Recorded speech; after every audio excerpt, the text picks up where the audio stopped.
And now, Kimberly, we're going to the United Kingdom. Ooh. Okay, all the Which way over. part? You don't know. I don't. It just says it says UK. You're right. I don't know what part of the United Kingdom that might be, but her name is Alice. Is a name I like because that's the name of my wife. And so, Alice, over there in the UK, can you hear us? Okay. I can. Hi, Dr. Beam and Kimberly. Hello. How are you? Hello. Can you hear me okay? We sure can. Where are I you think from there's in a slight the delay, Where are you isn't from in there? the UK? I'm from Wales. Oh. But I don't have a Welsh accent. No. No, you don't have an accent at all. You sound just like we do here in America. I love. I'm sorry. I love. No, I'm kidding. I love your voice, Alice. How may we help you, my friend? Thank you for taking my call. I'm from Marriage Helper too. It helps a lot of us in the UK as well. You were talking about self-respect at the start of the show, and I think a lot of people need help on how to communicate well with their spouse when they're being unreasonable without getting angry and resentful or losing self-respect and being a doormat. I can give a couple of my own examples very quickly if you like. Well, give one, please. Yeah. Well, my husband is an alcoholic, but he's currently sober for the LO. He often didn't treat me well during our marriage because of his issues, but he's now passing all that off as us just not getting on. And every time I see him, I have to listen to that mantra.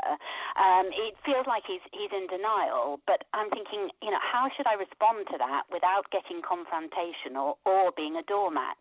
Last time he said it, I found myself almost agreeing with him, and saying we'd been on a holiday and it had been great. There was one holiday we didn't argue at all, and I was almost kind of going along with it. And I don't know how to play it. It's a very difficult area.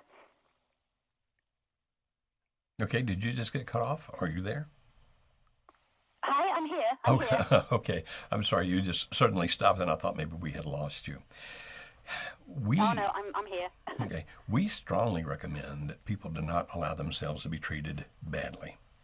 Now, when we talk about a principle called smart contact, and Kimberly, and by the way, she and I we just recorded 10 different segments just on that one topic of smart contact and how to do those things. And we're trying to put those together and maybe have them available, hopefully by October.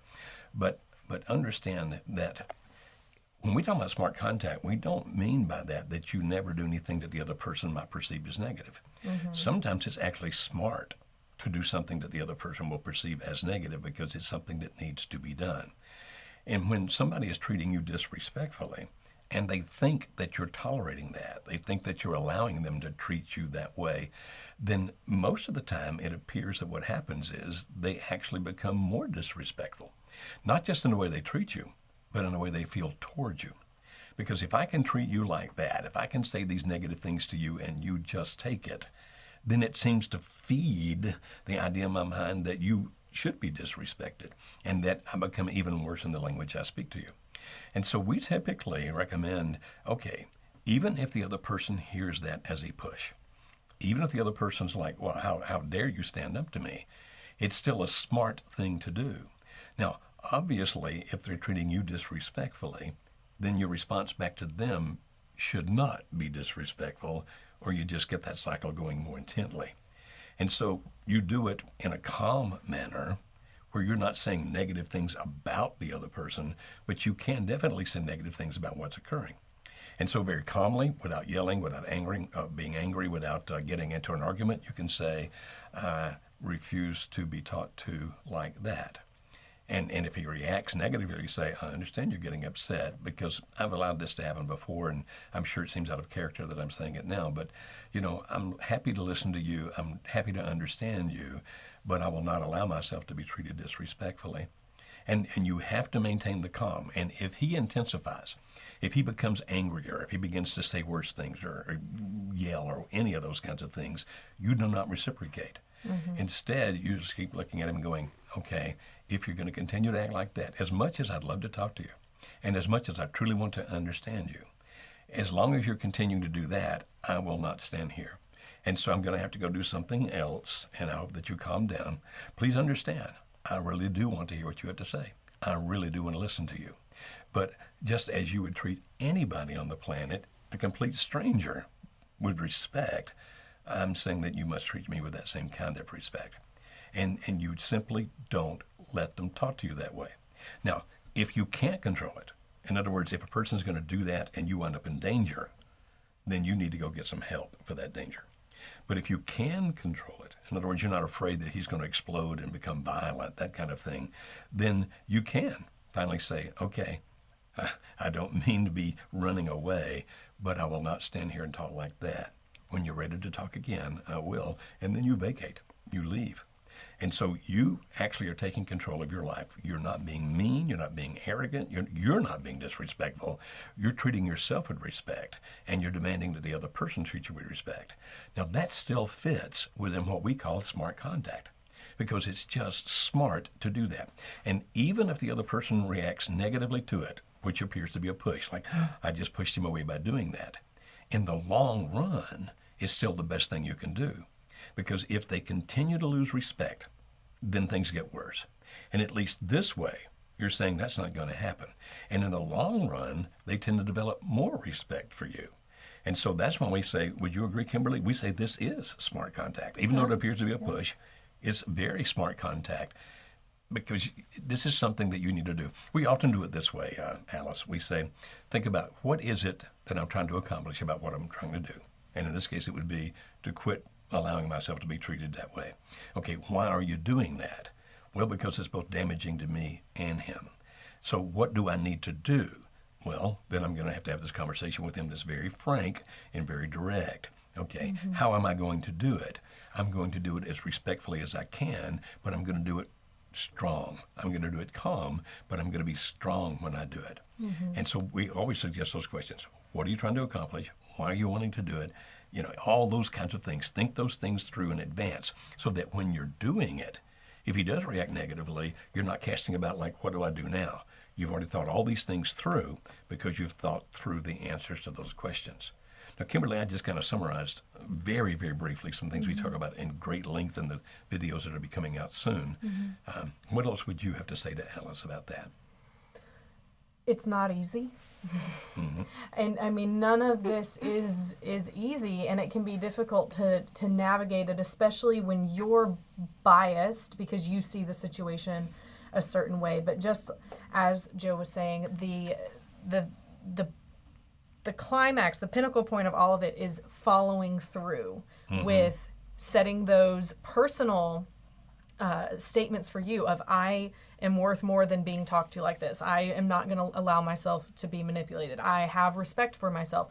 And then doing the things that are going to reinforce that you believe that about yourself to your spouse. And it's not about being a jerk. It's not about coming across that way. There's a way to do it, as we have talked about, where you do it with grace and you do it with compassion, and you do it by being strong and calm and gentle, but you are strong in it. And that's really what it all boils down to. But it can be difficult. I understand that. So Alice, are we making sense with this or not? It's very difficult. Yes, you are. I mean, he's not being rude or nasty or angry when he says it. It's just almost like he's in denial. So he says, oh, we just didn't get on. If you put us in a room together, we wouldn't get on. And the truth is that we didn't get on because of his alcohol issues. That's why we didn't get on. And so I don't know whether to say to him. I did actually say to him once, oh, well, you can't have alcohol in a marriage. And he just looked down and sort of tried to, and then brushed it off. And I don't know whether to actually tackle the alcohol issue or his issues, or just to try and sidestep that and get off the subject.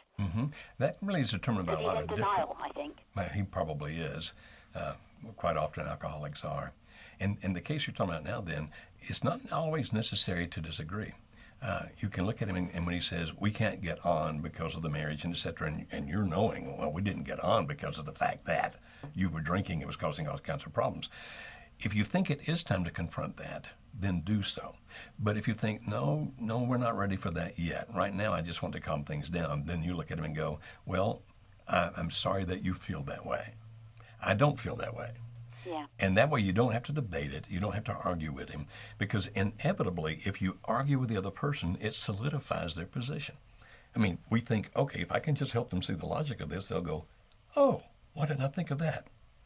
When in actuality, it's more like this. You start arguing with them, they start marshaling together all their reasons that they're right, and they get locked even more into their position. And so unless you're ready to actually deal with the alcoholism itself, my recommendation is when he says things that you know are wrong, rather than debating him, you just simply say, well, I'm sorry that that's the way you see it. I don't.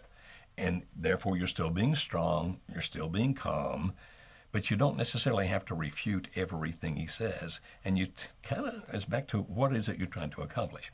If you really think it's time he's got to stop drinking because his alcoholism is causing great damage to himself or others, including you, well, then it's time to do an intervention. Always think, what am I trying to accomplish? If right now it's like, I just want to make sure that he understands I don't agree with these things, then don't argue. Just state your case. And yeah, he's currently sober. He's sober Good. for the LO. That's what he is. So he's sober. He'll be 6 months sober, and then there'll be a relapse, and then Yeah. maybe another 6 months. And I think he's sober at the moment. But I think he's in that stage of being so angry with the alcohol and just trying to dismiss his entire life with alcohol. So it's a kind of denial. So maybe it's best not to tackle it at the moment because he's not ready for it. So I think your blanket statement, you said, would probably work for that. Like, I understand how you feel. I don't feel the same way. So that sort of thing. yeah. I can see that would work. And, sorry, yeah? Oh, it's so easy to talk to you. We always think anybody who talks with an English accent is smarter than we are. Right? I 100% agree. I can listen to you talk all day. I don't think so. But unfortunately, we have a whole I bunch think of. you guys are great. Thank you. We have a whole bunch of callers waiting. I mean, I could listen to you all day long, just your accent, if nothing else. Plus, I think you come across to me as a very intelligent person, and I like that a lot. But we have so many callers waiting. Unless there's another specific question, we're going to need to move on. Is that okay? Well, I think you've sort of answered it. The only other thing was that he does actually get cross when he asks me, he tries to get me to meet the LO who actually started the affair and behaved very badly to me. And I say politely that I don't want to, and he gets cross. And I don't know how to answer that, but I guess maybe something like, I understand how you feel, but it's an unacceptable request or something like that. Absolutely, like that. And then say, as much as I want to understand how much you want me to meet her, I'm asking you to understand how painful it would be for me to do so. I'm asking you to respect my emotions just like you're asking me to respect her emotions. And I don't want to do that because it's going to hurt, and I choose not to. And you're calm and you're strong. Yes, yeah, I get that. I don't know why he wants me to meet her. It's very strange. He's very insistent on it. It's weird. No. Maybe it's justification or something. Who knows? Who knows? If we ever get a chance to talk to him, we'll ask him why. Okay. All right, Alice. Thank you so very much. Okay, thank you.